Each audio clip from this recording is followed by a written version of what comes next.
how to set a real-time realistic business is what will make this entire video a complete game changer for you. Considering that you are an existing business owner or a small or a medium or micro business owner, right? And this will definitely give you a lot of clarity. If you stay till the end and get the specific understanding and clarity when it comes to the business inside of it, and also how will you address your core business problems and set those realistic goals for your business. Hi, my name is Avik. Avik's a business coach and a strategist and a consultant equally as well. And I'm in my mission and my journey right now to help business owners like you to help you understand and get real-time results when it comes to getting pure results through your own business journey, right? I mean, irrespective of the fact, background that you're coming from or industry that you're coming from, what really matters is a very sharpened way ahead and a very learnable journey, which will ensure that you get pure results in your journey equally as well. So watch or listen to this video till the end and make sure that you do take all those small steps to address your pain points and concern on your business. So yes, I mean, when I was referring to this fact that having said that I have gone through my own journey and then surrendered to all my mentors, what I realized the ground is most of the business owner, even when I have being into this journey and interacted with them, a lot of them. So what I really found is businesses majorly don't have those realistic goals or realistic goal in place, because what essentially business owners or a small micro business, medium business owners think that when you have a average revenue goal and probably divide by that by 12 will give you a business goal.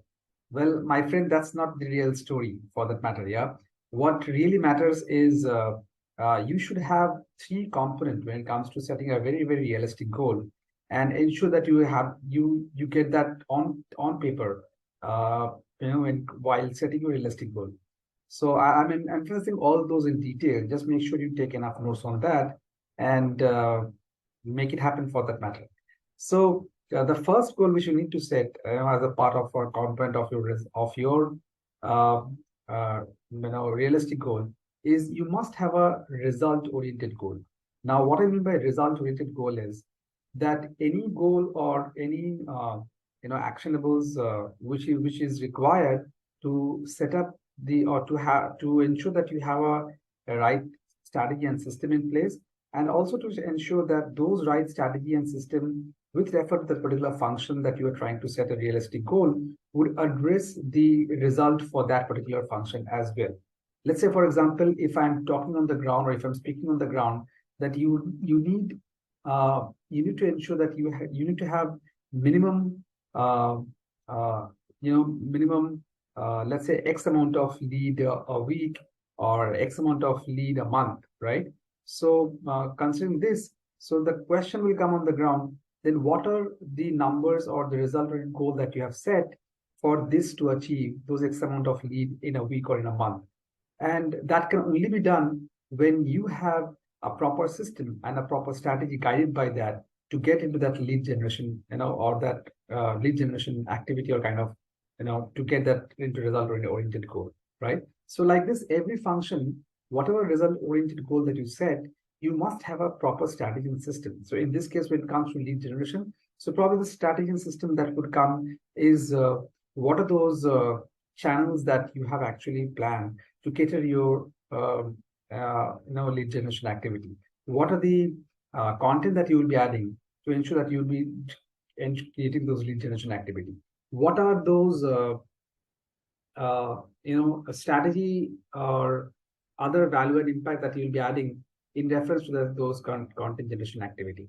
So when you actually start creation or brainstorming creation in this way or in this manner, you get a massive ripple effect over a period of time, and probably you start getting your own results as well, right? So the first thing that we learn or we understood is a result-oriented goal for any of your function, and for that you must have a proper, effective strategy and system in place. Yeah, that will only help you to get that goal, else not. Next things which comes on the table is to get those realistic goal. You must have an effort-oriented goal or an effort goal, right? So what I mean by an effort goal is very simple again. So on the ground, when you don't have a proper system and strategy for any function for that matter, you must have an effort goal for that function.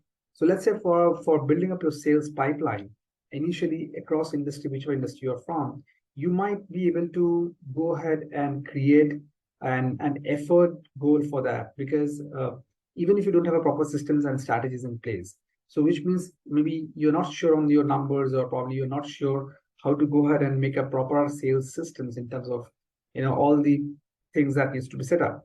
But that's okay. I know till the time you're not able to build that, you can still have an effort goal for that, which means you must master the basic task and activity which is required for the sales goal.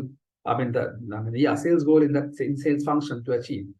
So which means probably the number of meetings that you will held for that week or for that man, the number of meetings or the call that you will make, you'll pitch to customers. So these are certain activities which, even you don't have those proper systems and strategies, you can still put those on the table. Yeah. And last but not the least is your learning goals. And I think this is probably one of the very, very critical component in terms of the entire goal setting strategy, realistic goal setting strategy, where you understand that yes, you will require certain systems and strategies to set your result goal. You also understand that yes, if in case those systems and strategies are not there in place at an immediate level for all the functions, or for all the functions where you are trying to build those result goals, you must have some sort of effort-oriented goals to master those tasks and activities, right? In whichever functions you're addressing and getting it done. And last but not the least, you must have proper learning goals for that particular function. So when I say learning goals, what I mean is specifically or in typical is to ensure that you get your hands on when it comes to learning goal, is definitely to ensure that you maintain a certain component. What we define is the PRE component, which is you learn from people, mentors, business coaches, or business strategies and stuff like that. So basically, people, you learn from people. It can be your organizational people, it can be external mentors and business partners, right? Our stance as resources. So what are the resources which are required to ensure that you are able to hit this basic minimum optimum performance? So you can learn, you can set your learning goals in terms of resources from various platforms. Also, resources like what are the digital systems that you will going to place? What are those, marketing activities that you're going to place? So all that will come in place when it comes to resource-based support system, which will help you to support your strategy and systems equally as well. Yeah. And then again comes the experiential part, or the E component. So it's PRE. So experiential, when you say in terms of learning goals, that essentially drive the experience that you learn through various real-time task activities, brainstorming sessions, exercises, and all the stuff. So once you're able to apply all these patterns, which is the result-oriented goals, the effort goals, and the learning goals, that's where you bring out a true learning goals efficiently. So if you resonate with all that what I've said till now, and if you really ensure that you get the best out of all my inside videos where I have as well, make sure that you definitely like and subscribe the channel, so that way ahead you will be the first person to get notified on my all videos, and also gain that high package momentum in terms of addressing all your business concerns. You would also probably have a link below which would help you to get into if you want to get more highlights and get some of your business concerns get addressed, probably you can hop into my with the limited time span and then one-to-one with me, and get into all my private group links, so that you keep getting all this pop-up video insights, and make sure that you are there definitely to continue the journey and keep getting the entire videos as well. So till then, Avik here signing off as of now, and make sure that you do definitely like and subscribe my channel to get notified on your next videos. Until then, have a wonderful day ahead, and make sure that you definitely be the walk the talk of your journey equally as well. Yeah. So with that, I'll be signing off. Have a wonderful day ahead. Bye bye. Take care. Bye bye.